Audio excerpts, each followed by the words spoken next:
Tennessee This Week from WATE's 6 on Your Side starts now. Hello and welcome to Tennessee This Week. Good to be with you. I'm Don Hudson. This week we have a lot to unpack as Tennessee lawmakers make their return to the state capitol for the beginning of the 114th Tennessee General Assembly. Now, state lawmakers reconvene on Tuesday. One of the first orders of business was electing a lieutenant governor. That title once again going to Randy McNally of Oak Ridge. Cameron Sexton, meanwhile, has been sworn in for another term as the Speaker of the House. One of the major issues state lawmakers plan to tackle: passing Governor Lee's latest school voucher push. In fact, Governor Lee says he will be calling a special session of the Tennessee General Assembly later this month to do just that, among other things. Meanwhile, we are checking in with our lawmakers, getting their initial thoughts on the special session. State Representative Jeremy Faison indicates to 6 News that his stance on school vouchers could change. Take a listen. So I'm very interested in what's going on. I have historically been a little bit anxious about the notion of school vouchers. And one of my biggest reasons to never have supported the notion of a statewide voucher plan is because I don't want anybody in Cocke County or Jefferson County, Hamilton County, I don't want us to lose local money. I have not personally looked at the bill yet. I'm being told that they are going to backfill our local schools. If a student takes a voucher and moves to another school system, they're going to backfill that. That interests me.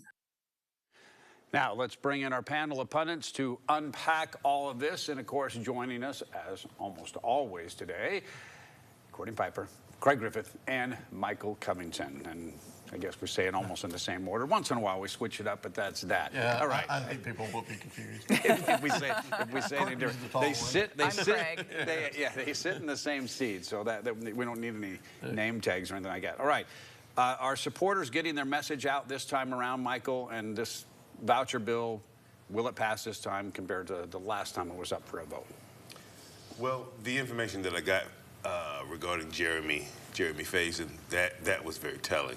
That to me says that a very concerted effort has been made to allay any concerns that Representative Faison may have had. Dr. Briggs had some issues. I think that they have attempted to address those issues as well. So I like to think that they're on course. I'm still a little surprised that a special session was needed, but I did have an opportunity while in Nashville to speak just briefly with the governor, and he seemed very resolute.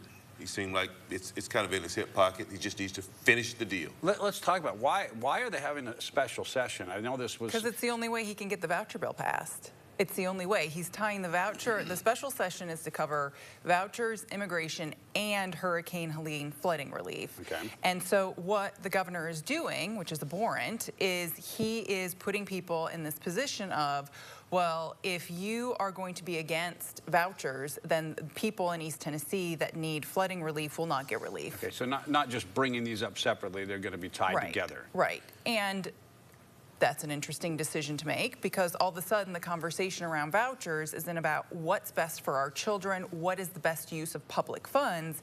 It's about, did you or did you not vote to support people who need flood disaster relief in East Tennessee? So it's an interesting choice he made. It's a political choice.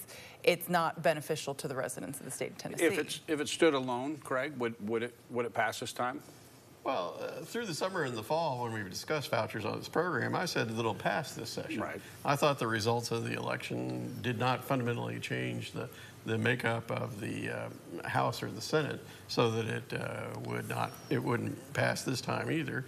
And I think the governor's gone out and tried to sell his plan across the state. There's been TV advertising, and he's gone to different communities, but I think he must be somewhat unsure of his support to try, all of a sudden at the last second, try this parliamentary gimmick of having a special session. The only thing that I can think of is that they are concerned about if it goes through the normal committee process, and all the committee meetings are open to the public and all the floor votes, there'll be a crescendo of opposition build up that'll result in the same thing that happened last year. For example, if you read the Tennessean over the last week, they came out with an article that said if you total up all the money in the voucher bill, that all of a sudden that 144 million for the vouchers goes up to 400 million because you put in there all sorts of little candies for everyone that's interested in potentially voting against it.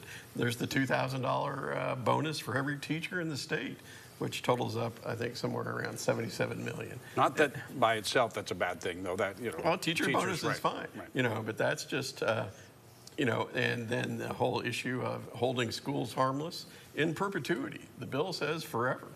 And then you have this moving of the money that's coming into the state from online vetting, which now goes to the Hope Scholarships, in the bill is devoted to this funding program for school maintenance.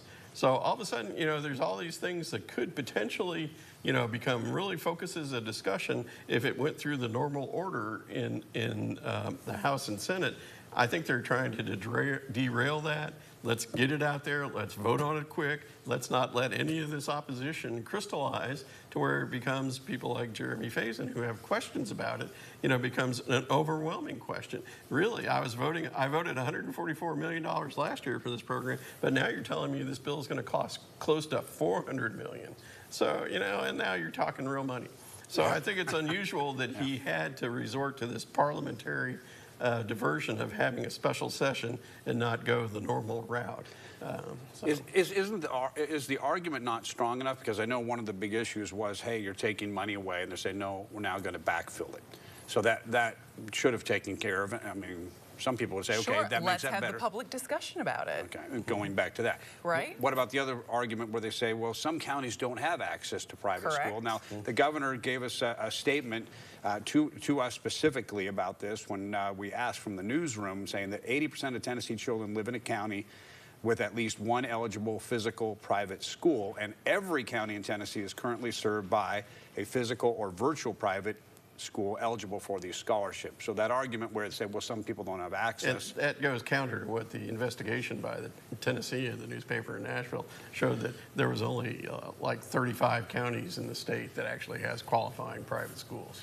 So well, you know, then who's telling the truth? Because this is, again, this is straight from the governor. And also, the private schools don't have to accept vouchers. Again, this is why this whole bill needs to have a robust public discussion.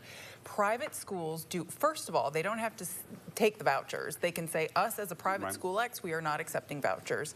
Number two, there is no parent choice or educational freedom in this, because the private school ultimately can decide if they are going to accept or reject your child based on pretty much everything except for race. They can decide that your religion does not line up with their religion, reject. They can say your grades aren't good enough, you have too many behavioral problems, your parents can't meet our volunteer requirements, we are at capacity, we cannot accept any more students.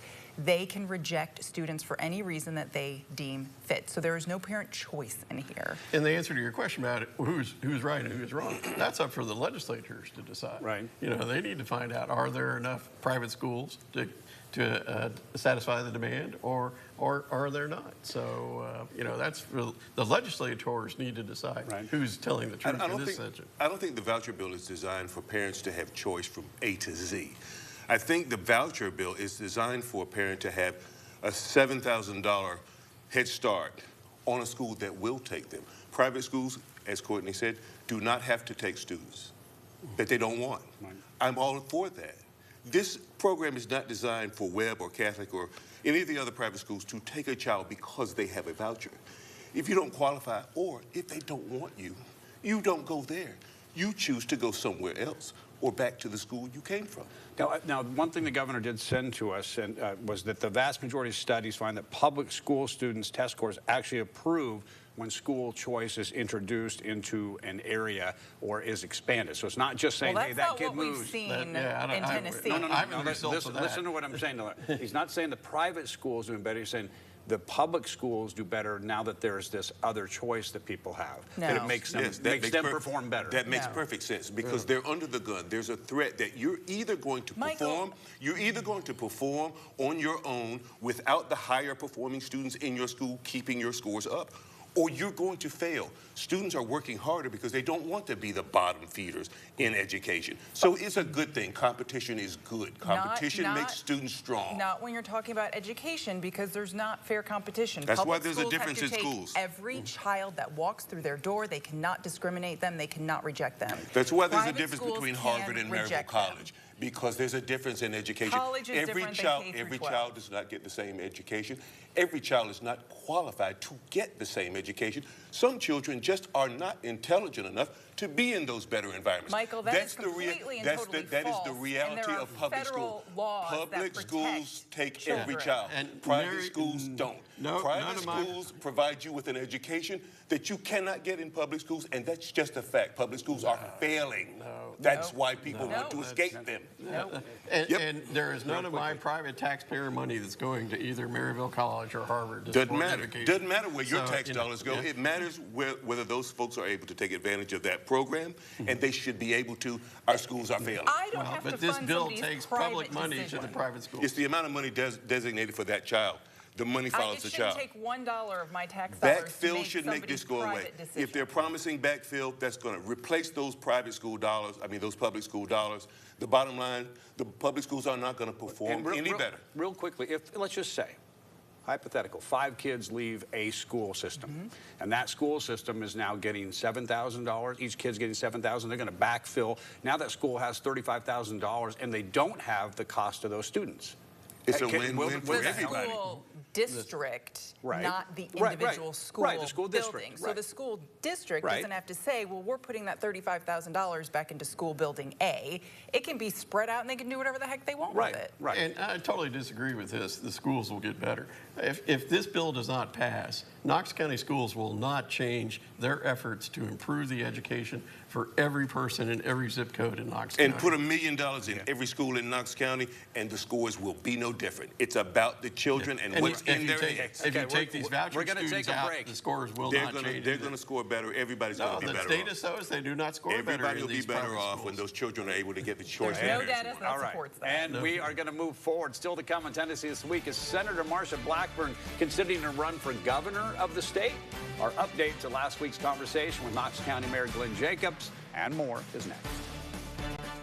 Welcome back to Tennessee This Week. It appears that Senator Marsha Blackburn may be considering a run for governor, with news outlets such as The Hill and Axios reporting this on Tuesday. And they're citing anonymous sources. And that news, breaking hours before Knox County Mayor Glenn Jacobs shared this picture on social media.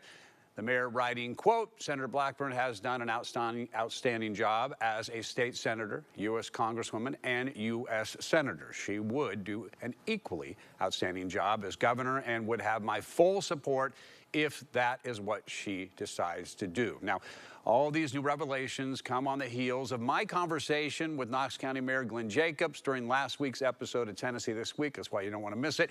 When I was asking the mayor if he would run for governor, here is one question that I asked him about that. Is there someone that you would say if he's running or she's running, I'm not going to get in it, but other than that, I'm keeping an open mind? Yeah, Senator Blackburn. That would be the person if she decides to run. That would take me out of the mix. And now let's bring in our panel of pundits, and some can also argue for us. And we had this interview on the Thursday, and then it aired Sunday, and then after that, some other news outlets started kind of jumping in. And do you think that they gave us credit, Courtney? They did not give us credit, so I went back onto the Twitter, now X, and rightfully claimed our role in breaking that news last week. Right. I'm glad you stood up for us. Thank you. I appreciate it. Yeah. Our ratings are skyrocketing. You heard it here first. Have they made corrections? No. Yeah, no. You did hear it You here made the first. effort. All right, so should we get used to the term Governor Blackburn? Yes. We should. Yes, we should. And who's going to beat her? Let's just. Well, first off, let's before we get into who is running, is she going to run? Oh, yes. She's going to run. Yes, absolutely. I would be shocked if she didn't run. Okay, so now we're on that side. We're more shocked if she doesn't. Yes, I mean, Craig can tell you about a little message that he got from Senator Blackburn, but Mayor Jacobs would not be saying the things he was saying if she hadn't already and her people hadn't told him it was okay to say those things. Now, it always gets down to the question of who's going to replace her in the Senate. Well, let's It- we'll it get seems- we'll it get seems we'll like- get, we'll get to seems that. like- But why seems like why do she's- we know she's running? Let's Well, stay on that for a second. all indicators. I mean, she's out setting up fundraisers and things like that for governor. But the editorial writer for the Tennessean again speculated why. What is it that she was only elected last November Right. to another 6-year Right. term for Right. the Senate? What has changed in this period as to where she is not going to achieve whatever goal she has for herself in the Senate that makes the governor's job more interesting for her? So what has changed over the last, I mean, in this situation, she's going into a Washington that is totally controlled by the Republicans. The first time she's had that situation. So it seems to me that in terms of advancing her priorities on, human trafficking, on big tech, trying to make sure that, the children aren't abused by But she has online time to do services. that. Like I say, you got the House, you have the Senate, you have the No, presidency. she's running for governor. I understand that, but she still So has. she's not going to be up there very Well, much. she'll have time to do those things, and obviously things could change in 2 years anyway because Things the can House change, could and so you only have 2 years to do Right. what you want to do. And that, very little bipartisan legislation gets passed in the House or Senate. So if she wants to do something, she has a 2-year window. And if you're running for governor, you're not paying 100% of your attention to your Senate duties. Right. No, I understand. Okay, so now that we believe that she is running, what is the trickle down, trickle out here? We got Tim Burchett as congressman. You got Glenn Jacobs, mayor, and his term will be over. How does this all play out? We'll start with Michael. We'll start with Courtney. Yeah. The alliance is clear. Okay? Okay, yes. So Mayor Jacobs was on the show, said if Marsha Blackburn runs for governor, I would not run for governor. What that tells me is that she will run for governor. They have an alliance. If she wins, she will maintain her seat in the United States Senate until she is sworn in as governor, which leaves an open Senate seat. The governor appoints to an open Right. Senate seat. She would appoint Mayor Jacobs. And you believe that's how it will play out? Yes. That Mayor Jacobs will be our next senator? I not think- Tim well, Burchett, maybe he becomes congressman? No, because he has not formed an alliance with Marsha Blackburn, with Senator Blackburn. I think, before Mayor Jacobs came on the show last week, the speculation was high that he was running for governor. Right. We all thought he was running for governor. He set up the Right. Jacobs Yes, for Tennessee. yes. The PAC. And I think there were discussions between Senator Blackburn's people and Senator Blackburn and Mayor Jacobs about what would it take for you to not do this. And that's why you've got this alliance. Or maybe not what would it take for you to not do this, but how could we work together? Right. Michael, you were down at the Capitol when Senator Blackburn was there. Did you get any read on that? There was a resoluteness amongst the Republicans there that what Courtney just described is what is actually going to happen. There were no other names mentioned. There was no mention of Haggerty, even though he may have been there. I don't think anybody really cared. Cameron Sexton, he took the mantle again as Speaker of the House, and that's where he's going to stay, and he knows that. Right. And he said, right where you're sitting to us a few weeks ago, in December, that he was, if Bill Haggerty was getting involved. He wasn't, but he didn't say that about anybody else. But I would imagine Marsha Blackburn would be another. Yeah. He's not running against Marsha Blackburn. Right. In Knox County, if you run against Ed Childs, you lose. In Knox County, if you run against Sherry Witt, you lose. Statewide, if you run against Marsha Blackburn, you lose. But I'm not sure that all the powers in the Republican Party are set yet on who her replacement would be. Right. It's a long way away, and a lot of deals can be struck between now and then, even if there's a agreement between Jacobs and Blackburn about what may happen. So I'll reserve discussion on the Senate filling Right. part of this, but I feel certain that Blackburn's going to run, and would be the odds-on favorite. The chances of the Undertaker's little brother not being a next senator for the state of Tennessee is not very likely. Well, and if you'll recall on our Election Day coverage, Yes, Don, yes. which everybody should have tuned into as well, we played part of Senator Blackburn's acceptance speech when she won, and she said something that I thought was really bizarre at the time. She said something about how this campaign was for the next generation. And I thought that's a really odd thing to say for somebody who just got reelected to another 6-year Senate term. Who's 72. So I think this the was next probably in consideration for a while, and I think what she meant by that was building up just a statewide infrastructure for other statewide races. Yeah. And that, can you see why someone might want to do that, though? And, you know, she, like you said, she's 72. That maybe that's why it looks better to finish out a political career at home. Right? Well, yeah. Well, and if she serves 2 terms, she'd be 80. Right. You know, well, one of the oldest governors in Tennessee's history. So, you know, again, I am still wondering, and I'll wait to see what her platform is when she runs for governor. What are the issues she wants to push in the state, and or to understand why she is all of a sudden giving up this position in the Senate, where she could be instrumental in a number of areas in passing. But wouldn't her replacement be instrumental too? No. Wouldn't her replacement say, "I'm going to do the same thing"? They'll turn around and look, Glenn who? I mean, you know, no.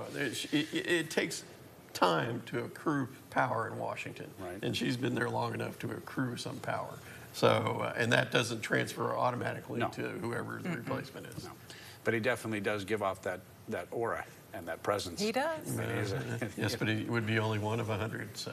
Yeah, and in the photo One of of all the bigger- 100 of them, one of the you'd be bigger, able to see stronger him. of the 100. That's for sure.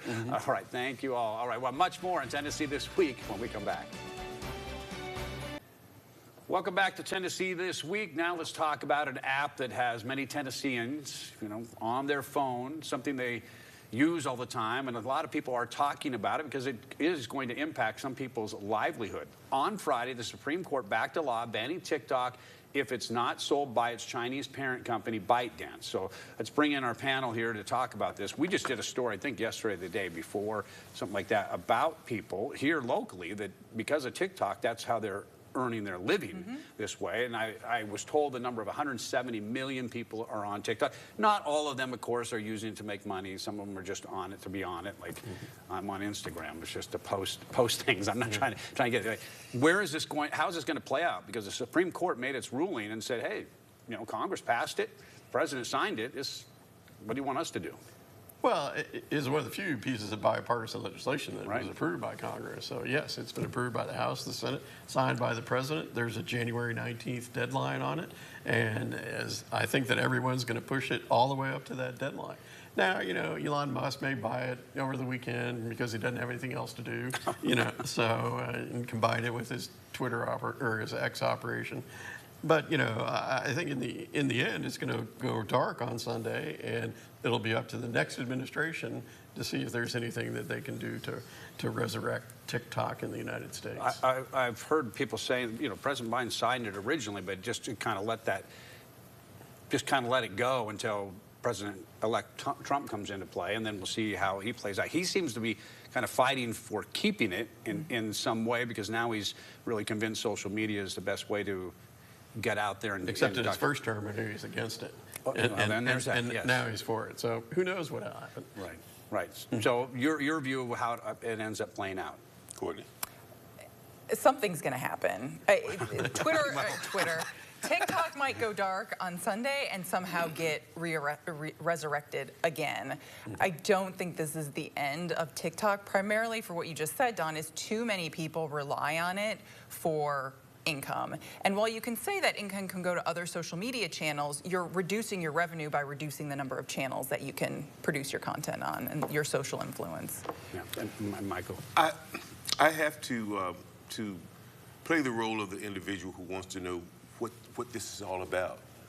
Why is TikTok such a problem? Well, obviously the primary reason is supposedly the CCP is using or has used TikTok. And the Justice Department has come out, I believe his judgment said, hey, look, this is all fun and all fine and dandy, but they can see everything that you're doing on here. So the thing that I can't understand is if we can institute a law in Tennessee to stop certain websites from being accessible to citizens in Tennessee, can't we restrict TikTok in such a way that we could just leave TikTok be for the 170 million people that want it and just move on from it? Allow TikTok to exist in this free market system with any restraints that are necessary. We obviously can put restraints on entities to stop them from collecting information that shouldn't be collected. So it almost seems administrative. But to restrict TikTok or for the president to have to come in and say, we must save TikTok, is that really necessary? Yeah. Well, I mean, the whole issue got that 10 seconds, so. in Congress was national security. Right. You know, and I'm not so sure you can come up with an administrative plan for 170 million people that Right. addresses the national security. All right. And mind you, we are taping on Friday, and this airs on Sunday, so everyone should know that. But thank you very much for watching. We'll see you next week on Tennessee This Week. The views of guests on Tennessee This Week are their own and do not represent the views of WATE 6 on your side or Nexstar Broadcasting.